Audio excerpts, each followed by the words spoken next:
Hello friends, मेरा नाम है अमित और आप देख रहे हो दिल्ली एनसीआर का नंबर 1 सर्विस सेंटर सूरज कंप्यूटर।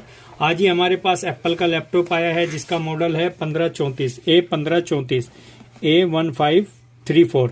तो इसमें क्या प्रॉब्लम है हम इसको ऑन कर रहे हैं। ये चार्जर है, इसका C टाइप वाला है, ये बिल्कुल लेटेस्ट मॉडल है इसका। तो हमारी मशीन ऑन नहीं हो रही है, जो ही हमें चेक करना है खोल के कि मदरबोर्ड में प्रॉब्लम है या डीसी में दिक्कत है हमारी। इसमें स्क्रू होते हैं, ये इसके स्क्रू आपको पता ही है, एप्पल के स्क्रू अलग टाइप के होते हैं।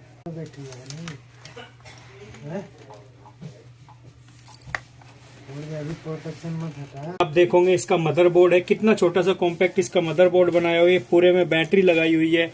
ये इसके यहाँ पे कीबोर्ड और टच के लिए ये केबल गई हुई है। तो ये बहुत ही छोटा सा बनाया हुआ लैपटॉप है, बहुत ही कम स्पेस में बनाया हुआ लैपटॉप है। तो इसी का मदरबोर्ड हमें देखना है।